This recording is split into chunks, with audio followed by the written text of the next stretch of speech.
Cambio! Biglang ang sabi, ay hindi naman po. Ang ibig ko lang sabihin, yung pangalan na West Philippine Sea, wala po. No?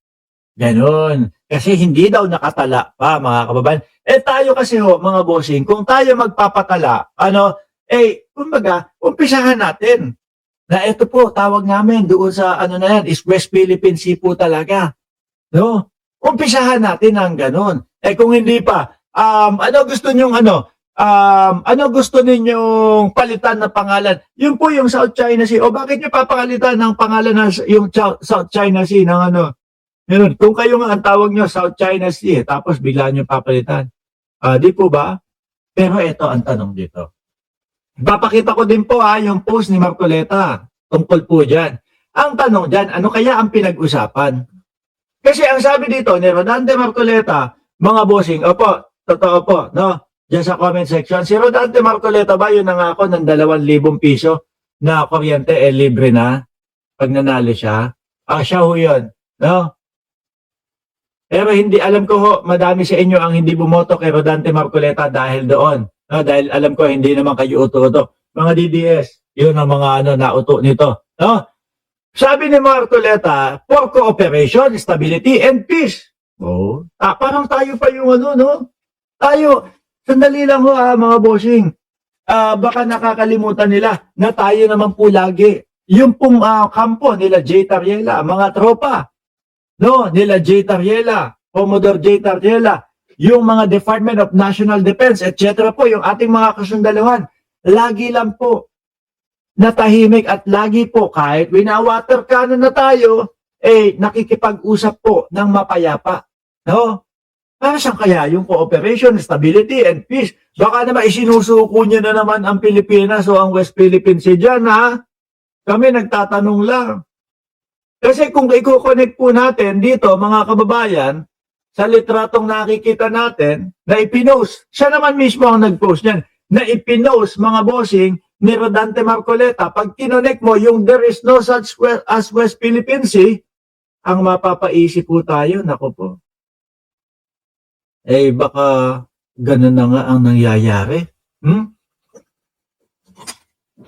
Baka nabebenta nga tayo. Nagtatanong lang ho.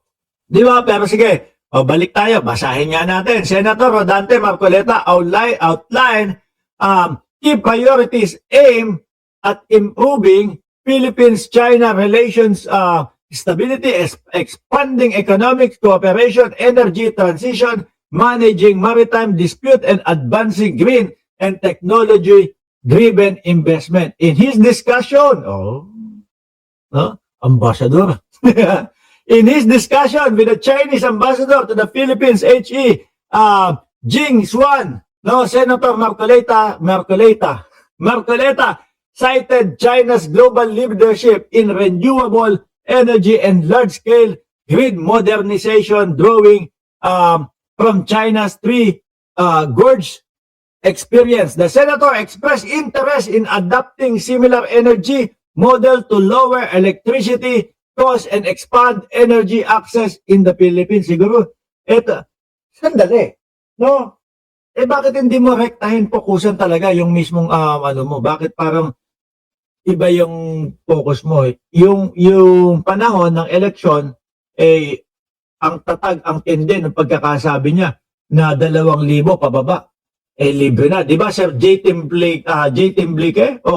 Parang close. Philippine at China government sa post ni Boy 2K. Bakit hindi yun ang abalain? Hindi kaya. Baka ito lang ang abot kaya. Kasi napansin ko mga kababayan, nung pagkapanalo lang po ni Rodante Marcoleta, parang nawala na blanco na bigla yung 2,000. Yung 2,000 na pangako na magiging libre. Biglang napalitan na po ng value added tax na lang ang tanggalin. Siguro mahirap din imposible. Kasi po yung value added tax mga kababayan, malaki ang naitutulong sa ating bayan yan. Di ba? Kaya cambio na naman. Ito na China. Pero pasensya na ako kayo, boss. No? Pagpasensyaan nyo na ako, hindi nyo kami masisisi na isipin namin na kung yung mga pinagkukukulkul nyo dyan sa China, At baka mamaya, related yan doon sa there is no such as West Philippine Sea. Nakakakaba lang ho. No? Nakakakaba yung mga galawan, kilusan, yung mga ganitong mga kilos ho nila.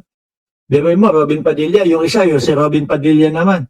Siyempre, kaano din yan, ka-Senator DDS din yan, di ba? Ano naman ang sabi ni Robin Padilla? Parang gustong palabasin, tayo yung laging galit kapag kadating sa usaping China, pagdating po sa West Philippine Sea.